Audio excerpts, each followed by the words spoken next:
မင်္ဂလာပါခင်ဗျာကြောက်တန်းရှာနေကနေကြိုဆိုပါတယ်ကြောက်တန်းရှာနေရဆိုလို့ရှိရင်မြန်မာနိုင်ငံအထက်မှာဖြစ်ပေါ်နေတဲ့သတင်းထူးသတင်းဦးတွေကိုတင်ဆက်ပေးနေတာကြောင့်စောင့်မျှော်အောက်ပေးနောက်ထောက်ကြဖို့အတွက်တောင်းဆိုပါရစေခင်ဗျာအဓိကပြောချင်တာကဦးမင်းအွန်လိုင်းပေါ့နော်ဦးမင်းအွန်လိုင်းကဝတ်တော့ကားတွေဖမ်းဖို့နော်ပြောဆိုတာရှိတယ်ပေါ့သို့ပါတော့လည်းပဲဒီဝတ်တော့ကားတွေကိုဝတ်တော့ကားတွေတစ်ခါဆက်နေတယ်နော်အခုကျွန်တော်မနေ့ကတနေ့ထင်ပါနော်မိုးညင်းမျိုးခလာရ15ရဲ့ဌာနခွဲမှုပေါ့ဗျာနော်ဘိုးကြီးစင်ထွတ်လင်းရဲ့ဒီလိန်ရှုပ်တော်ပုံကိစ္စပေါ့ဗျာနော်လိန်ရှုပ်တော်ပုံဒါကြံစီမှုပေါ့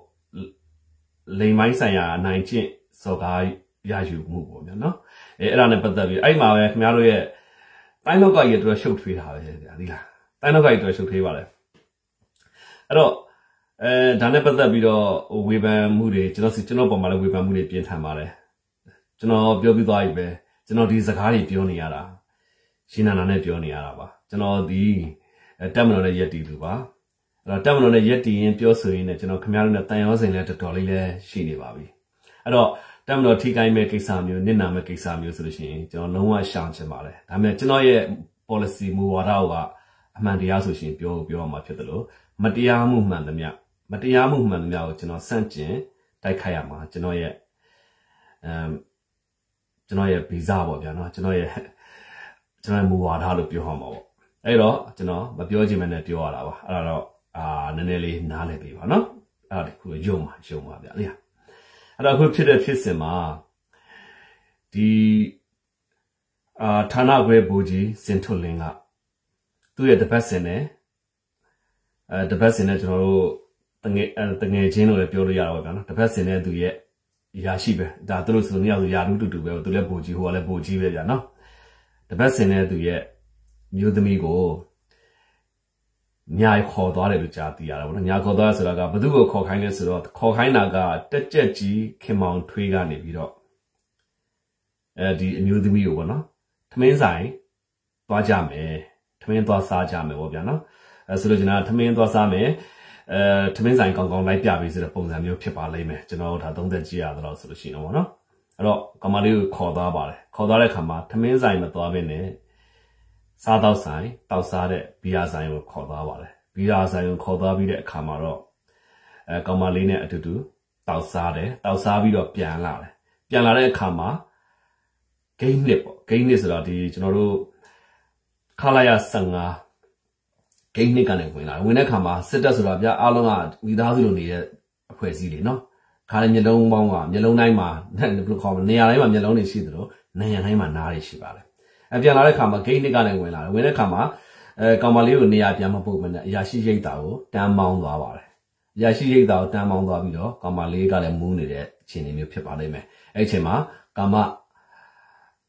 ကြံစီမှုတွေဖြစ်ခဲ့တယ်ပေါ့ဗျာနော်ဖြစ်တဲ့အခါမှာတော့ကောင်မလေးကတော်တော်အရှက်ရခဲ့ပါတယ်အရှက်ရတဲ့အခါမှာကောင်မလေးအနေနဲ့ကဒီကိစ္စကဘလို့မှသိခံလို့မရမယ့်ကိစ္စမျိုးမဟုတ်ဘူးလေနော်အဲဒီအတွက်ကြောင့်မလို့ကောင်မလေးကတိုင်မယ်တောမယ်ဆိုတဲ့ပုံစံမျိုးတွေဖြစ်လာတဲ့အခါမှာတရင်မှုပေါ့ဗျာတရင်မှုရဲ့ကတော့ပေါ့သူကတရင်မှုထအောင်မှဒီစကားမှာပေါ့ဗျာဒီဇလန်းမှာပေါ့နော်ဒီဇလန်းမှာသူကတရင်မှုထအောင်မှအာနာကြီးသေးတယ်ဗျာတရင်မှုဇော်တန်းနိုင်နဲ့သူ့အမျိုးသမီးဒေါ်အေးသိန်းနေပေါ့ဗျာနော်ဒေါ်အေးသိန်းကကောင်မလေးကိုညှိတယ်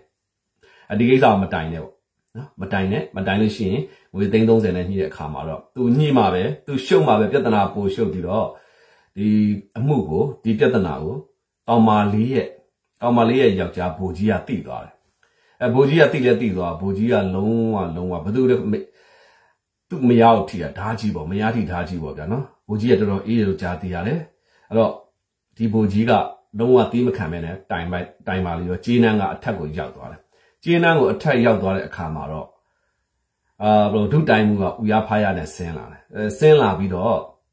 စပြီးတော့ညှိုးကြပါလေရောစညှိုးတဲ့အခါမှာဘိုးကြီးကိုနော်ဒီကာမကြံစီခံရတဲ့အမျိုးသမီးရဲ့ဘိုးကြီးယောက်ျားပေါ့နော်ယောက်ျားဘိုးကြီးကိုအရှိတန်းကိုအတင်းပို့လိုက်ပါလေရောအရှိတန်းအတင်းပို့လိုက်တဲ့အခါမှာတော့ ကောင်မလေးကလည်းကောင်မလေးကိုလည်းတက်ကမောင်းထုတ်လိုက်တယ်ကောင်မလေးခင်ဗျာမှာတနာစရာပါသူ့မှာအသက်60ကျော်မိခင်ရှိသလို3နှစ်သားရွယ်နော်ခလေးတယောက်လည်းရှိပါတယ်အခုတက်အပြင်မှာဗျာနော်နေထိုင်နေရဘယ်လောက်ထိသူတို့မလုံမချုံဖြစ်မလဲဘယ်လောက်ထိအဲ့ဒီမှာကျွန်တော်ပြောမယ်ဆိုရင်အရန်ကိုစိုးတဲ့နေရာတွေပါနော်ပြည်သူစစ်လည်းရှိတယ်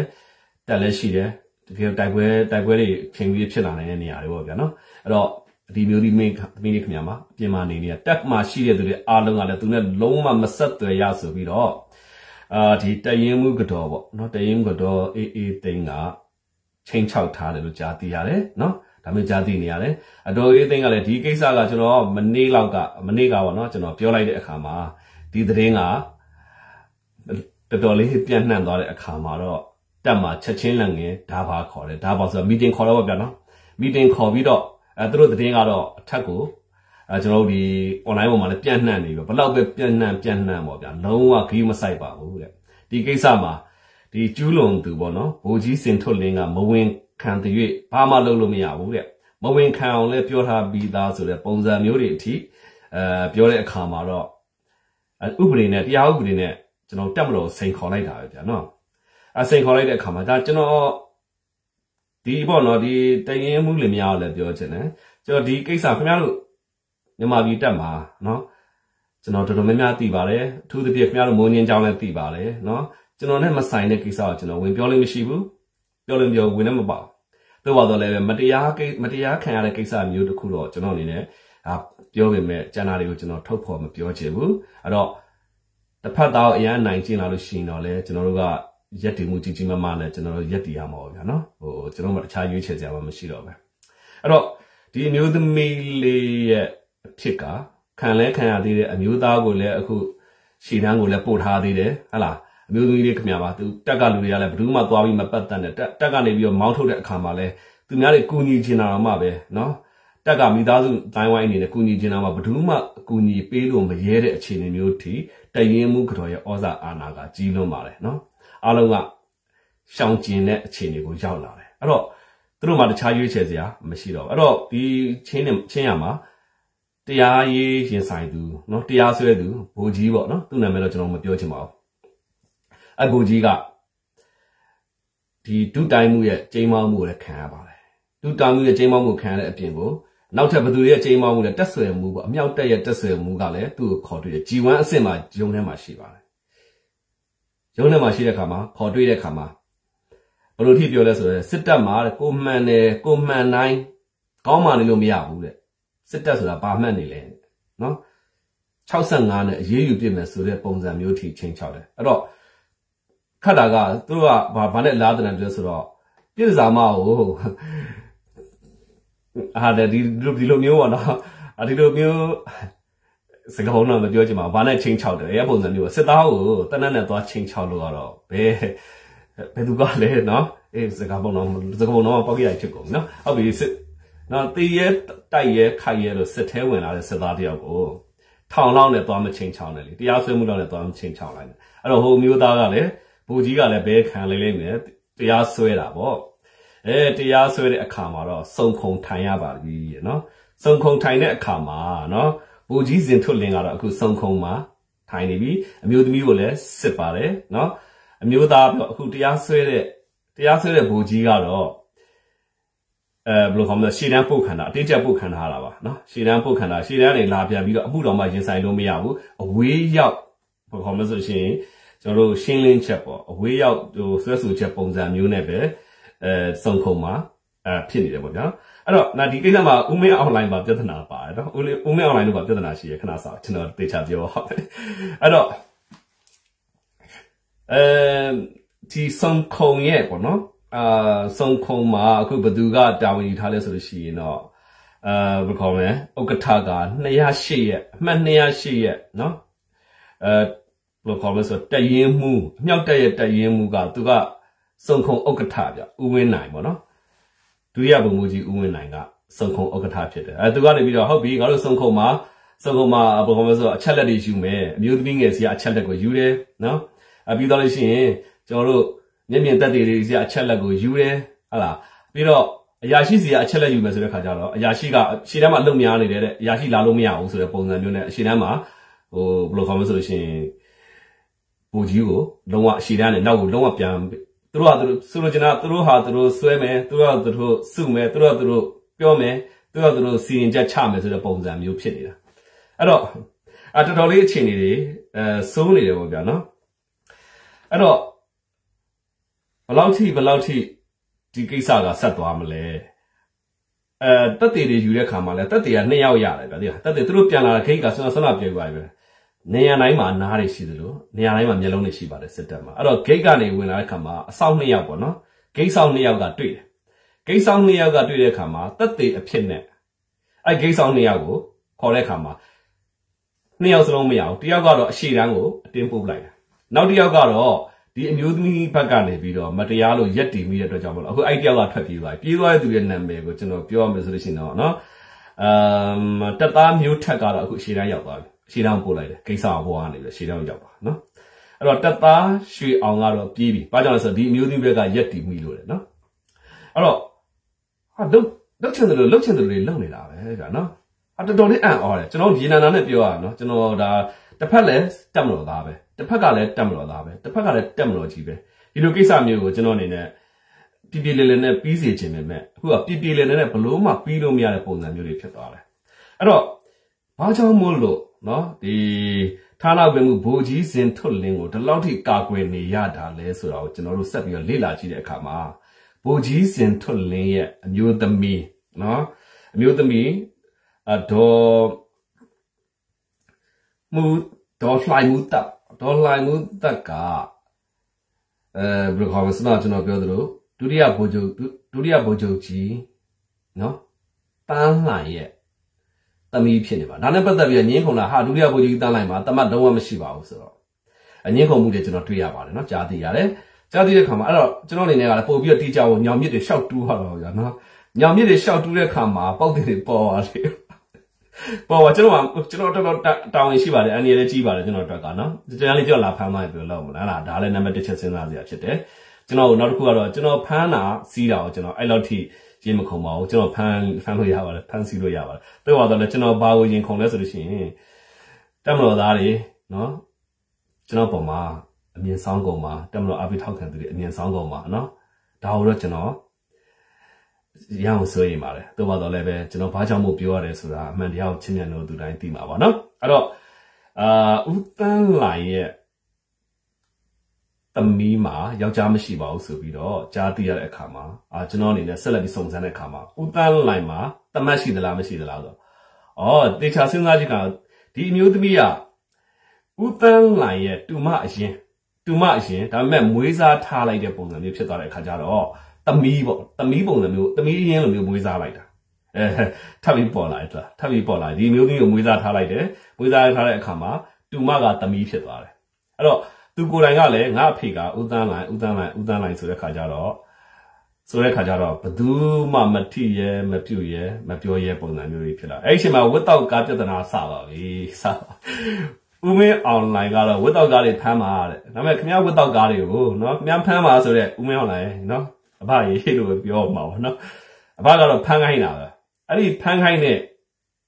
ဖမ်းလို့ရမှာပေါ့လေဒါပေမဲ့လမ်းတစ်လျှောက်လုံးမှာဒီဝတ်တောက်ကားကိုဘသူကားလို့သာပြောလိုက်ပါဘသူမှတော့ကတ်မရပါဘူးပြသလဲနဲ့တခါတည်းဆက်ပြတ်နေတာဝိုင်းတုံးမိမဲ့အခြေအနေမျိုးဖြစ်ပါဦးတန်းလိုင်းကကားဆိုပြီးတော့သူတို့စီးမဲ့ကားကိုတက်ကိုယူလာတဲ့အခါမှာလမ်းမှာဦးတန်းလိုင်းရဲ့ကားဟာဝတ်တောက်တွေဝီတက်တွေဘာတွေမသိချင်ဘူးဦးတန်းလိုင်းဆိုတာနဲ့ဝီတက်လည်းဖြစ်တယ်နော်လိုင်စင်လည်းဖြစ်တယ်တနိုင်ငံလုံးရဲ့လိုင်စင်လည်းဖြစ်သွားပြီးတော့အဲ့ဒီကားကိုအဲ့ဒီပြဿနာတွေစပြီးကျွန်တော်သူနဲ့ဘာတော်တယ်လဲဆိုတာကိုကျွန်တော်ပြန်ပြီးတော့လိုက်ရတာပါနော်လိုက်တဲ့အခါမှာတော့ကွက်ကူငင်မိပါတယ်ဦးမင်းအွန်လိုင်းထဲမှာသွားညှိတာပါနော်တိုင်းလောကရှုပ်ထွေးလာဦးမင်းအွန်လိုင်းထဲမှာသွားညှိတာပါနော်ဦးမင်းအွန်လိုင်းအဲ့တော့ဒီကိစ္စကတော့အခုအချင်းညမှာရှင်းကြဗျာနော်ကျွန်တော်ကတော့ဦးတန်းလိုင်းနဲ့ဘာမှမတော်ဘူးပေါ့နော်ဘာမှမတော်ဘူးဦးတန်းလိုင်းမှာတမန်မရှိဘူးဆိုတဲ့ကိစ္စကိုကျွန်တော်လှိုင်ရင်းနဲ့မှကျွန်တော်ဆက်လက်ပြီးတော့ထုတ်ပေါ်တွေ့ရှိလာတော့နော်ရှာဖွေတွေ့ရှိလာရတယ်အဲ့တော့ဒီကားတော့အဲ့မှာရောက်နေပြီလို့ရှိတော့ပြောင်းသွားပြီးတော့စစ်ဆေးကြည့်ပါနော်စစ်ဆေးကြည့်လို့ရတယ်အဲ့တော့ဒါကြောင့်မို့လို့သူတို့ ဘယ်လိုခေါ်မလဲဆိုလို့ရှိရင်အကာအကွယ်တွေပေးနေတာပေါ့ဒီမျိုးသားနော်ဒီမျိုးသားဘိုကြီးစင်ထွတ်လင်းဘိုကြီးစင်ထွတ်လင်းရဲ့တမိုင်းကိုကျွန်တော်ဆက်လက်လေ့လာကြည့်တယ်ဒီတိုင်းနေလို့မရဘူးဗျာနော်ကျွန်တော်ကလည်းကျွန်တော်ကိုမေးလာတယ်ကျွန်တော်ကိုယ်တိုင်ပေါ့နော်ဒီကိစ္စမျိုးပြောတဲ့အခါမှာကျွန်တော်တတိချာချာကိုဂရုစိုက်ပြီးတော့လေ့လာပါလေဘယ်သူမှမနစ်နာစေချင်ဘူးကျွန်တော်ပြောပြီးသားပြီပဲဒီလိုမျိုးစကားတွေကိုကျွန်တော်ရင်နာနာနဲ့ပြောနေရတာပါကျွန်တော်မပြောချင်ပါဘူးနော်မပြောချင်ပဲပြောနေရဆိုတော့ကျွန်တော်ယုံကြည်ပေးပါဗျာနော်ပြောတဲ့စကားလုံးတိုင်းမှာကျွန်တော်ရင်နာပါတယ်နော်အားကြောင့်ဆိုတော့အားလုံးကစစ်တီတွေနော်တမတော်ကျွန်တော်ခင်ဗျားတို့နဲ့ပြောပြီးပါခင်ဗျားတို့နဲ့ရက်တီနဲ့ကျွန်တော်ခင်ဗျားတို့ကိုတန်အောင်စင်ရှိလာတယ်စစ်တပ်ပေါ်တန်အောင်စင်နဲ့အများကြီးပို့ပြီးကြီးလာတယ်ဗျာသိလားအဲ့တော့သူ့ဘာတော့လည်းပဲကျွန်တော်ရဲ့မူဝါဒကိုကနော်မတရားမှုဆိုလို့ရှိရင်ကျွန်တော်အဲ့ဒီ slide စပြောတယ်ကျွန်တော်ပြောခဲ့ပါနော်ကျွန်တော်ဘာကြောင့်မို့လို့စစ်တပ်နဲ့ရက်တီခဲ့တာလဲမတရားမှုအဲ့ဒီနီးပိန်းတိုက်ကနေပြီးတော့နော်အမြင်မတွေ့တဲ့သူတွေမတရားမှုလုပ်နေနေခင်ဗျားတို့နဲ့ရက်တီနေတဖြည်းဖြည်းနဲ့ခင်ဗျားတို့နဲ့တဖွဲလေးဖြစ်သွားတာနော်အဲ့ဒီမတရားမှုအဲ့တော့ကျွန်တော်ရဲ့ဗီဇကမတရားရင်ကျွန်တော်အနေနဲ့ပြောအောင်ပါအဲ့တော့အခုလည်းမတရားမှုဖြစ်တဲ့အတွက်ကြောင့်မို့လို့ကျွန်တော်ရဲ့မူဝါဒကိုတော့ကျွန်တော်ဘလို့မှနော်ရိုက်ချိုးလို့ရမှာမဟုတ်ဘူးအဲ့တော့အခုမတရားမှုမှာကျွန်တော်ပြောတာပေါ့နော်အဲ့တော့ဒီအမျိုးသားပေါ့ဘိုးကြီးစင်ထွတ်လင်းရဲ့တမိုင်းကိုကျွန်တော်ဆက်လက်လေ့လာပါတယ်လေ့လာဒီပုဂ္ဂိုလ်ကလည်းခေတဲ့သူတော့မဟုတ်ဘူးဗျသူက G3 တွေပဲလုပ်ခဲ့ဘူးလားပဲနော် G3 ဆိုတာဟို G3 တနက်လောက်တာမဟုတ် G3 ဆိုတော့အဆင့်ရှိသေးတာနော်အဲ့တော့အဲ့ချိန်ကလည်း KTV ကအမျိုးသမီးတယောက်ကိုတက်မှာခေါ်အိတ်နော်ခေါ်အိတ်တဲ့အခါမှာအဲ့ပြဿနာလဲကြီးမားဖြစ်သွားတော့သူ့ကိုနေရာရွှေ့ပလိုက်ရတယ်ဗလာတဲ့စားနေတယ်ဗျာနော်အခုလဲလွယ်နဲ့ပြီးသွားမှထင်ပြီးတော့နော်အမျိုးသမီးတယောက်ကိုဒါမျိုးပေါ့နော်ဟို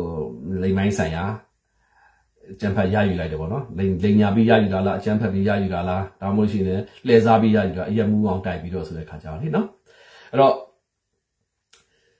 ့ဒီအချင်းအရာမှာကြည့်ရတာပေါ့ဗျာနော်အဓိကကတော့မလဲဘဲနဲ့ဝင်ရှုပ်တဲ့ဒီတရင်မှုရဲ့ကတော့ပေါ့ဗျာနော်တော့အေးသိန်းကတော့ပြဿနာဖြစ်လိမ့်မယ်။ဘာကြောင့်လဲဆိုတဲ့ခါကျတော့စစ်တပ်ကိုသူတို့ short တက်တာကိုမိမတွေစစ်တပ်မှာနော်စစ်ဥပဒေမှာစစ်စည်းကမ်းမှာယာတို့မရှိဘူးဆိုတာသူတို့မသိဘူးထင်တယ်နော်အဲ့တော့စစ်တပ်တလုံးစော်ကားဖို့တော့ခင်ဗျားတို့မစင်စားပါနဲ့နော်အမှန်တရားကိုစော်ကားဖို့မစင်စားနဲ့အဲ့တော့မလဲပဲနဲ့ရှုပ်ခဲ့တယ်အဲ့တော့ကျွန်တော်အနေနဲ့ကဒီပြဿနာနဲ့ဆိုင်တာပဲကျွန်တော်ပြောချင်ပေမဲ့တခြားပြဿနာတွေတူရင်စောရင်နဲ့နော်တူရင်စောရင်ကျွန်တော်သိရှိထားတာအများကြီးပဲဒါပေမဲ့ကျွန်တော်မပြောလို့ပါဘူးမပြောချင်ဘူးဘာကြောင့်မပြောချင်လို့ရှိရင်ကျွန်တော်ပြောရသွားကျွန်တော်နဲ့မဆိုင်တဲ့ကိစ္စတွေမှာကျွန်တော်မပြောဘူးကျွန်တော်နဲ့ပတ်သက်တဲ့ကိစ္စကမတရားမှုအဲ့လိုမျိုးတရားလုံးနဲ့တစ်ဖွဲ့ခံနေရတာပြောဆိုလို့ရှိရင်တော့ကျွန်တော်ခင်ဗျားတို့ကြိုက်တယ်လို့ကိုပမောင်ထိုင်ဆဲနိုင်တယ်နော်ရောက်လာရင်လည်းဖမ်းနိုင်တယ်နော်ခင်ဗျားတို့လာလည်းဖမ်းနိုင်ပါလေနော်ဒါပေမဲ့တော့မတရားမှုတွေကတော့ကျွန်တော်ကိုယ်တိုင်ခါသေးတယ်ကျွန်တော်ကြားလည်းခါသေးတယ်ကျွန်တော်လုံးလည်းခါသေးတယ်သူများလုံးလည်းခါသေးတယ်ကိုမျက်စိရှိမှမြင်အောင်မနေတတ်တာအဲ့တော့ဟုတ်ပြီဒီချင်းအောင်ဇက်ပေါင်းကန်းကိုပြန်စမယ်ဆိုရင်ခလာရ15နော်ခလာ15ရဲ့ဒီအရာရှိတရင်မှုရဲ့ကတော့နော်ဒါပါပေါင်းခေါ်လိုက်တယ်ဒါပါပေါင်း2နာရီကျော်ကြာတယ်ဗောနော်အဲ့ဒါပါမှပဲချင်းချောက်လိုက်တယ်အားလုံးဗောနော်အဲ့တော့ဒီကိစ္စမှာတက်သေးတွေတွေ့ရှိထားတာကဘယ်လိုလဲဆိုလို့ရှိရင်အခုကျန်ရပါကဘယ်လိုဖြစ်မလဲတရားခံကတော့အခုအစွဲခံရတဲ့တရားခံကတော့ဘိုးကြီးစင်ထွက်လင်းဗောနော်သူနဲ့သူတပည့်ဖြစ်တဲ့တက်ကြက်ကြီးခင်မောင်ထွေးခင်မောင်ထွေးကကားနဲ့ခေါ်ပေးတယ်နော်ကားနဲ့ခေါ်ပေးပြီးတော့ရက်တော့တောက်ကြတယ်ရက်တော့တောက်ပြီးတော့